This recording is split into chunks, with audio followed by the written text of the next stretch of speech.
সরকারি কর্মচারীদের পক্ষ থেকে এই যে পথের আন্দোলন, অধিকারের যে লড়াই, সেই লড়াইয়ে তাদের নৈতিক সমর্থন থাকলেও সশরীরের সমর্থন কেন ব্যক্ত হচ্ছে না? আসলে ওই যে প্রবাহমানতা বিচ্ছিন্ন হয়ে যাওয়া যে নদী, সেই নদীর সাথেই তাদের দৈনন্দিন যাপনটাকে মিলিয়ে নিন। পশ্চিমবঙ্গে বাম সরকার আসার আগে বলা হতো যে সুনির্দিষ্ট বদলি নীতি চালু করতে হবে সরকারি ডিপার্টমেন্টে। এখানে সরকারি কর্মচারী হিসেবে উপস্থিত আছেন। বর্তমানে দাঁড়িয়ে 34 বছরের পরেও আরো 14 বছর কেটে গেছে, অধিকাংশ সরকারি দপ্তরে এখনো পর্যন্ত কোনো সুনির্দিষ্ট বদলি নীতি নেই। ফলশ্রুতি কি? মানুষ সমস্ত কিছুকে উপেক্ষা করে নিজের বসে থাকার যে চেয়ার, সেটাকেই মাতৃক্রোড় বানিয়ে নেয় এবং তার যে ওম, সেটাকেই সে জীবনভর আগলে রাখতে চায় সমস্ত বঞ্চনা সত্ত্বেও। সরকারি কর্মচারীদের অবস্থাটা তাই হয়েছে। সুস্পষ্ট বদলি নীতি নেই বলে যেখানে নিয়মিতভাবে বদলি হওয়া কথা, এই নিয়মিত বদলি হওয়ার ব্যাপারটাকেই এই শাসক এবং পূর্ববর্তী শাসক দমন পীড়নের অস্ত্র হিসেবে ব্যবহার করেছে। ধরুন, আমি যদি জানি যে আমার 3 বছর এই জায়গাটাতে হয়ে যাওয়ার পরে আমাকে যে কোনো পশ্চিমবঙ্গের যে কোনো জায়গায় বদলি হতে হবে, আমি তখন নির্ভয়ে থাকবো এবং এই নির্ভয়তার জায়গা থেকেই আমি আমার অধিকারের জন্য সরব হব। এই জায়গাটাই পশ্চিমবঙ্গের সরকারি কর্মচারীদের ক্ষেত্রে একটা কমফোর্ট জোন তৈরি করে দেওয়া হয়েছে। এবার এই বদলির ভয়ে তারা আর ওই নিজেদের ওম ছেড়ে বেরোতে চায় না। এটা তো হলো আরেকটা বিষয়। দ্বিতীয় বিষয় কি? পশ্চিমবঙ্গের সমস্ত জায়গাতে মাননীয় মুখ্যমন্ত্রীর একটা অত্যন্ত সৎ গুণ বলতে হবে যে তিনি যেমন অসৎ, গোটা পশ্চিমবঙ্গের সমস্ত মানুষ সহ সরকারি কর্মচারী সহ শিক্ষক শিক্ষিকাদেরকেও মোটামুটি অসৎ বানিয়ে দিতে পেরেছেন। আপনার মিড ডে মিল চলছে না, আপনার ঊর্ধ্বতন আধিকারিক বলবেন যে ছাত্রছাত্রী একটু বাড়িয়ে দিন, আপনিও মহা খুশি হয়ে আপনার ঊর্ধ্বতন যখন বলে দিয়েছে, তার মানে আপনি 100 জন এসেছে তার জায়গায় 200 জন করে দিলেও সে আর মুখ তুলে তাকিয়ে দেখবে না।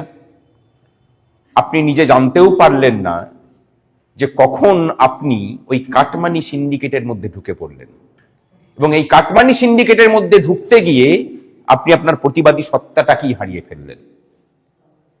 এই রাজ্যের, এই সমাজের যে নৈরাজ্য, তার সব থেকে বড় দায় আমাদের শিক্ষক কুলের। আমরা গলা উঁচিয়ে সত্যটাকে সত্য বলতে পারি না, প্রতিবাদ করতে পারি না বলে সমাজটা এত মেরুদণ্ডহীন হয়েছে। আমাদের নিজেদেরই মেরুদণ্ড নেই। যে সমাজের গুরুকুলের মেরুদণ্ড থাকে না, সেই সমাজ কি করে উঠে দাঁড়াতে পারে?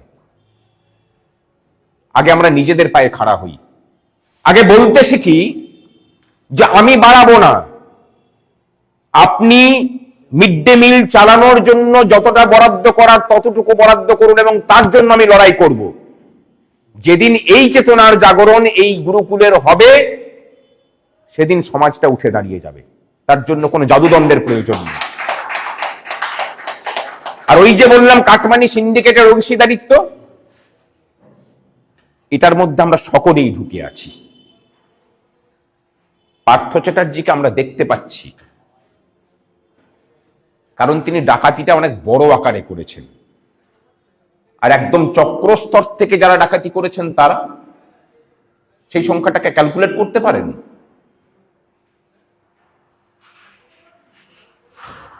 আপনার অজান্তে কিভাবে চুরি করানো হচ্ছে ভাবুন একবার। মাইনরিটি ছাত্রছাত্রীদের স্কলারশিপ দেওয়া হবে, ক্রাইটেরিয়া কি? মিনিমাম 50% মার্কস পেতে হবে। আপনাকে উপর থেকে নির্দেশ দেওয়া হলো যত ছাত্রছাত্রী আপনার স্কুলে আছে সবাইকে মিনিমাম 50% পাওয়াতে হবে। ইতিহাসেও ভারতবর্ষ গুরুকুলের জায়গা। কোনদিন হয়েছে রবীন্দ্রনাথ তার সমস্ত ছাত্রছাত্রীকে রামকিঙ্কর বেজ বানাতে পেরেছেন নাকি অমর্ত্য সেন বানাতে পেরেছেন? হয় কোনোদিন এটা, তার মধ্যে যেমন কিছু সফল থাকবে, কিছু ব্যর্থ থাকবে। সবাইকেই 50% মার্কস পাওয়াতে হবে, তার মানে আপনাকেও করাপ্টেড করা হলো। এবং ওই যে ছাত্রছাত্রীটা, সে যখন দেখবে যে আমি পড়াশোনা না করেও 50% পেলাম, সেও এই কাটমানি সিন্ডিকেটেরই অংশীদারিত্ব অর্জন করলো ছোট থেকেই। আমরা কিন্তু বুঝতে পারি না। আমরা যে প্রাতিষ্ঠানিক দুর্নীতির কথা বলছি, সেই প্রাতিষ্ঠানিক দুর্নীতির বিরুদ্ধে লড়াইটা সংগ্রামী যৌথ মঞ্চ এই লেভেলে নিয়ে গিয়ে ভাবছে। এই লড়াইটা এত সহজ নয়। এই লড়াইটা এত সহজ নয় বলেই লড়াইটা এত দীর্ঘ হচ্ছে। ইকোনমিক অ্যাসপেক্টটা ভাবুন। শুধু ডিএ বাবদ বর্তমান বকেয়া এবং অতীতের বকেয়া মিলে 60,000 কোটি টাকা এই কর্মচারীদের প্রাপ্য এই চোর সরকার মেরে রেখে দিয়েছে। 60,000 কোটি টাকা এত সহজ আদায় করে নেবেন আপনি? যেখানে একটা বড় অংশের কর্মচারী শুধুমাত্র ডাঙাতে বসে বসে মজা দেখে। আমরা কতজন নামতে পেরেছি? পশ্চিমবঙ্গের যা সরকারি কর্মচারী এখনো পর্যন্ত অবশিষ্ট হয়ে আছে, ডোডো পাখি হয়ে যাওয়ার আগে পর্যন্ত, এবং পেনশনার আছেন, তার 20% একদিন যদি পথে নামে, তার পরের দিন সন্ধেবেলাতে আপনি আপনার দাবি দাবা আদায় করে নিয়ে উঠবেন।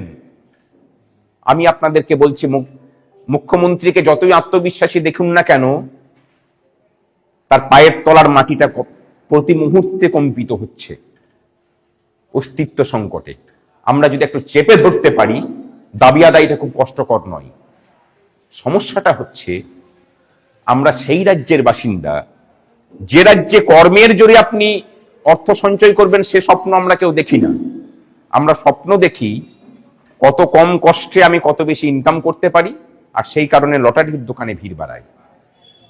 তাহলে যে জাতি তার পরিশ্রম বিমুখতাকে লটারির মাধ্যমে অর্জন করার স্বপ্ন দেখে, সেই রাজ্যের বাসিন্দা হয়ে আপনি ভাববেন যে কর্মের জোরে আপনি আপনার অধিকার প্রতিষ্ঠা করবেন, এটা ঠিক দিনের বেলায় বসে বসে স্বপ্ন দেখার মতো করে। এই স্বপ্ন বাস্তবায়িত হওয়ার নয়। অধিকার অর্জন করতে গেলে তার জন্য ত্যাগ সাধন করতে হয়, এটাও এক ধরনের সাধনা। সংগ্রামী যৌথ মঞ্চ কি করেছে না করেছে, আমি শুধু একটা কথা বলে যাই। স্বাধীনতার পর থেকে এই রাজ্যের শাসক গোষ্ঠী যে যখন থেকেছে সরকারে, সরকারি কর্মচারী এবং শিক্ষক শিক্ষিকাদেরকে সাধারণ মানুষের শত্রু করে রেখে দিয়েছিল। সংগ্রামী যৌথ মঞ্চ সেই শত্রুতার জায়গা থেকে বের করে নিয়ে এসে আমাদের যে মূল দাবি, সেইটাকে সমাজের সর্বস্তরের মধ্যে প্রথিত করতে পেরেছে যৌক্তিকভাবে। ডিএটা এখন পশ্চিমবঙ্গের অন্যতম একটা বড় ইস্যু, এবং সেটা সাধারণ মানুষেরও সমর্থন পাচ্ছে। আজ থেকে 4 বছর আগে আপনি এর কথাটা বলতে গেলে ফেসবুকে একটা পোস্ট করলে সব অসম্মতি জ্ঞাপন করতো, এখন আর কেউ করে না। করে না কেন? মানুষ বুঝেছে যে স্থায়ী কর্মচারীরা যদি ডিএ না পায়, তাহলে এই রাজ্যের ধান পোঁতার শ্রমিক 250 টাকাই পাবে, তার বেশি পেতে পারে না। কারণ স্থায়ী কর্মচারী সেই তো অর্ধেক বেতনে কাজ করে। তাতে আসামে যাক বা ঝাড়খণ্ডে যাক বা উড়িষ্যাতে যাক, সেখানে 500 টাকা পেলেও এখানে 250 টাকাই পাবে। তার কারণ এখানকার স্থায়ী কর্মচারীরা ডিএ পায় না, সরকার তো সবারই টাকা মারছে। আমরা সুপ্রিম কোর্টে যোগদান করেছিলাম এই মামলাটাকে শুধুমাত্র ত্বরান্বিত করার জন্য। ফলশ্রুতি আমরা কি দেখেছি? যে আমরা যুক্ত হলে নাকি মামলা নষ্ট হয়ে যাবে। বলেছে কারা? সরকার বলেনি, মামলাকারী অন্যান্য কর্মচারী সংগঠন বলেছে। আমাদের ঢোকাকে বিরোধিতা করেছে তারা। আপনি ভাবুন যে লড়াইটা আপনি কার বিরুদ্ধে করছেন। আলটিমেটলি আমরা ইমপ্লিড অ্যাপ্লিকেশন করেছিলাম, তাদের বক্তব্য সব থেকে পরে শোনার কথা, কিন্তু দেখা গেল যে আমাদের যিনি আইনজীবী ছিলেন, গোটা ব্যাপারটাকে তিনিই লিড করলেন। আমাদের চরিত্রটা কেমন? সুপ্রিম কোর্টও পাজেলড হয়ে গেছে। নচিকেতা যোশী, আমি অন মাইকই বলছি, উনি মধ্যপ্রদেশ সরকারকে রিপ্রেজেন্ট করেন সুপ্রিম কোর্টে। ওই মতাদর্শে বিশ্বাস করেন এবং গোটা সুপ্রিম কোর্ট তাকে ওই রঙেরই লোক হিসেবে জানে, কট্টর লোক। আরেকজন হচ্ছেন গোপাল সুব্রমণিয়ামজি, কট্টর এই বর্তমানে কেন্দ্রীয় যে শাসক দল আছে তাদের বিরোধী লোক। তারা একই সাথে আমাদের মামলাতে রিপ্রেজেন্ট করছে। সুপ্রিম কোর্টে বহুজনকে বলতে শুনেছি যে আপনারা কোন পার্টিতে বিলং করেন। আরে আমরা কোনো পার্টিতে বিলং করি না, আমরা শুধুমাত্র কর্মচারীদের স্বার্থ রক্ষার্থে কাজ করি। আমরা যে কাজটা করছি, এই বাঙালি অস্মিতার কথা মুখে যারা বলে, আমরা আসলে বাঙালি অস্মিতাটাকে যাপন করি। আমরা মনে করি যে বাঙালি জাতি যদি তার পরিশ্রমের সঠিক মূল্য না পায়, এই জাতিটা উঠে দাঁড়াতে পারে না। আমি কাজ করব, আমি আমার সঠিক পারিশ্রমিক পাবো না, তার আবার অস্মিতা কি? একজন কৃতদাসের কোনো অস্মিতা থাকে নাকি? এই কৃতদাস বাঙালিকে আমরা উঠে দাঁড় করানোর চেষ্টা করছি। আমাদের চরিত্র ওটাই। তার মধ্যে যে রং তুমি খুঁজে পাবে আমাদের সেই রং। তোমার যদি লাল চশমা পরে থাকো তুমি লাল দেখবে আমাদেরকে, তোমার চোখে যদি গেরুয়া চশমা থাকে তুমি আমাদেরকে গেরুয়া দেখবে, তোমার চোখে যদি সবুজ থাকে তুমি হয়তো ফিকে সবুজও দেখতে পেতে পারো আমাদেরকে। কারণ আমাদের মধ্যে অনেকেই আছেন যারা বিক্ষুব্ধ তৃণমূল হিসেবে ছিলেন। সুপ্রিম কোর্টে আমরা ঢুকেছি, মামলাকে আমরা বলেছিলাম যে দ্রুত শেষ করব, আমরা করেছি। ভারতীয় জুডিশিয়ারির মজাটা হচ্ছে এখানেই, সুপ্রিম কোর্ট নামটার মধ্যেই তার সমস্ত কিছু লিখে দেওয়া আছে। সে লোয়ার কোর্টকে বলবে যে 3 মাসের মধ্যে তোমাকে রায় দিতে হবে, তুমি আর তার থেকে বেশি দিনের রায় রিজার্ভ করে রাখতে পারো না। কিন্তু তার ক্ষেত্রে আপনি আচরি ধর্ম অপরে শিখাও, এই কথাটা লেখা নেই। রায় কেন বেরোচ্ছে না সেটা আমাদেরও অজানা, কিন্তু এটুকু বলতে পারি রায় যেদিনই হোক আমাদের পক্ষেই আসবে। কিন্তু রায় আমাদের পক্ষে এলে পরেও যে জাতি স্বপ্ন দেখে যে সুপ্রিম কোর্ট আমাকে ছয় সরকারকে ঘাড়ে ধরে আমাকে অধিকার পাইয়ে দেবে, আমি মনে করি না যে তাদের অধিকার পাওয়া উচিত বলে। আগে তৈরি করুন নিজেদেরকে যে যেদিন সুপ্রিম কোর্টে রায় হবে তার পরের দিন নবান্ন থেকে এই মাননীয়াকে বেরোতে দেবো না আমাদের অধিকার না মানলে পরে। কোর্টের রায়টাকে তুমি ইমপ্লিমেন্ট করো। এই জোর যেদিন এই কর্মচারীদের তৈরি হবে সেদিন জানবেন যে আপনাদের অধিকার পেতে আর বেশি দিন দেরি নেই। আর যদি সেই জোর তৈরি করতে না পারি তাহলে ভেবে নেবেন ওই সুপ্রিম কোর্ট মুখাপেক্ষী হয়ে থাকতে হবে। বিচারালয় আপনাকে বিচার পাইয়ে দিতে পারে, অধিকার নয়, এটুকু জেনে রাখবেন। বললেন যে 25% রায় তো হয়েছিল, সেটা কেন মানলো না? ওটা হয়েছিল অন্তর্বর্তীকালীন রিলিফ হিসেবে, যে মামলাটা বহুদিন থেকে চলছে, অন্তর্বর্তীকালীন রিলিফটা তুমি দিয়ে এসো, তারপর আমরা গোটা মামলাটা শুনবো। মামলাটা যেহেতু পূর্ণাঙ্গ শুনানি কমপ্লিট হয়েছে, সেই জন্য সেই রায়টাকে তখন তারা মানেনি, তখন সেটাকে নিয়ে আর খুব উচ্চবাচ্যর জায়গাতে যাওয়া হয়নি। কারণ ওই কন্টেম্পটের জায়গাতে গেলে মূল মামলার শুনানিটা শেষ হতো না। আমাদের উদ্দেশ্য ছিল যে মূল মামলার শুনানিটাকে শেষ করো আগে। মামলাটা শুনানিটা শেষ হয়েছে, রায়টা রিজার্ভ আছে, কেন আমরা কিন্তু কেউ জানি না। এটা একমাত্র মাননীয় বিচারপতি মহোদয়গণ ছাড়া অন্য কারোর পক্ষে বলা সম্ভব নয়। সেখানে ভিতরে কিছু হচ্ছে কিনা তাও আমরা জানি না। তবে এটুকু বলে গেলাম, আজকে আবার বলছি, এই মামলাতে জিতবো আমরাই, অন্য কোন রাস্তা রাজ্য সরকারের পক্ষে খোলা নেই। ওরা বহু চেষ্টা করেছিল, সুপ্রিম কোর্টের এমন কোন নাম ছিল না যাদেরকে ওরা নামায়নি। একটা মামলাতে অন্তত পক্ষে 7 জন সিনিয়র আইনজীবী দাঁড়িয়েছেন রাজ্য সরকারের হয়ে। সুপ্রিম কোর্টে খুব কম এই ঘটনা ঘটে, আমরা সেটা পেরেছি। অর্থাৎ সরকারের সর্বোচ্চ স্তর পর্যন্ত হাঁটুতে কাঁপন ধরিয়ে দেওয়ার মতো কাজ আমরা করতে পেরেছি, এবং সেই ভয়টা মূলত ছিল আমাদেরকে নিয়েই।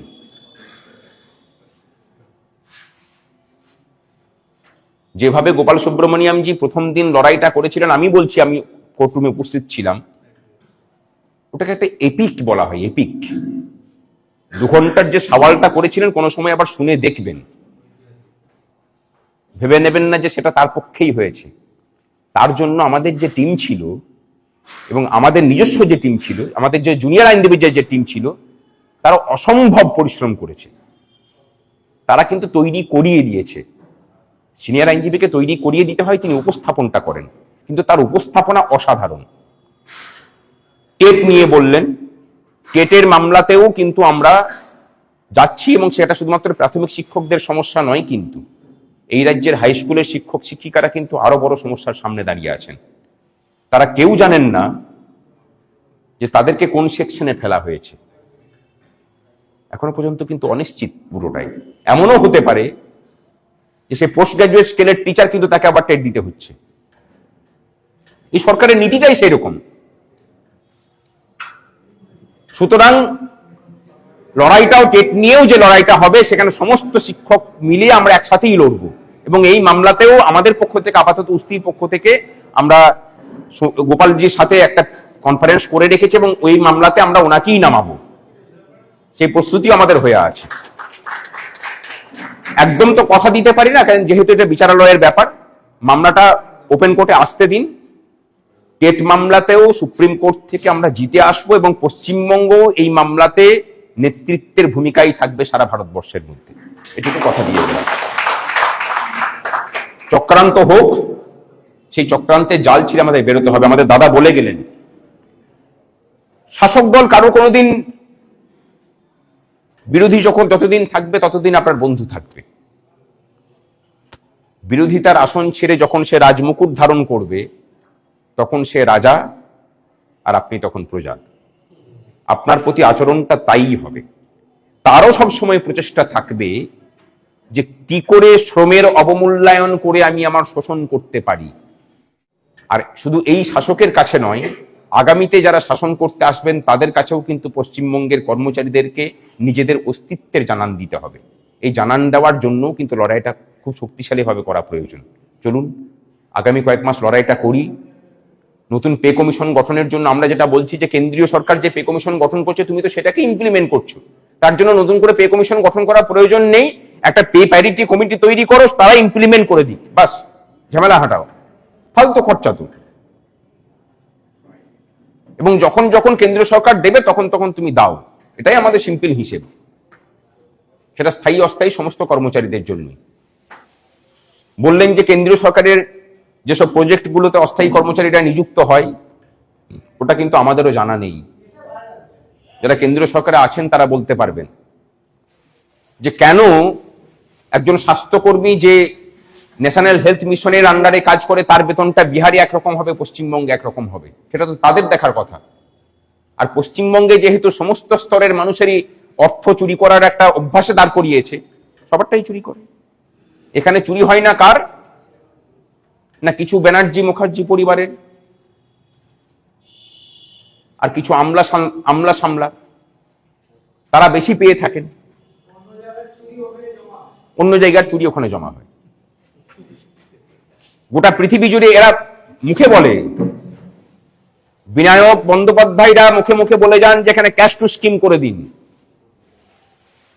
কিন্তু এই ক্যাশ যে কখন স্কিম হয়ে কোন কোন ব্যাংকে জমা হচ্ছে, সেটা বিনায়ক বাবুদের কাছে খবর থাকলেও তারা কিন্তু মুখে বলেন না। দুর্ভাগ্যের বিষয় হচ্ছে এটাই। আর এটা মাননীয়ার সম্মোহন শক্তিও বলতে হবে, যে সবাইকে সম্মোহিত করে রাখতে পেরেওছে কিন্তু। তবে তাকে ধন্যবাদও দেবো, তার জন্যই এই হিরণময় নীরবতা এবং ঘুম ভেঙে এই রাজ্যের কর্মচারী কুলের একটা অংশ অন্তত পথে নেমেছে। সবাইকে অন্তত পথে নামাতে পেরেছেন তিনি। আমি মনে করি যে বাঙালি জাতির ত্রুটিটা টিপে ধরার প্রয়োজন ছিল, এবং উনি ত্রুটিটা টিপে ধরে সবাইকে অন্তত পথে নামিয়ে দিয়েছেন। চলুন আগামী কিছু মাস পথকে আমরা ঘর করে আমাদের অধিকারগুলোকে ছিনিয়ে নিই। ভালো থাকবেন সকলে, সুস্থ থাকবেন, লড়াইয়ে থাকুন।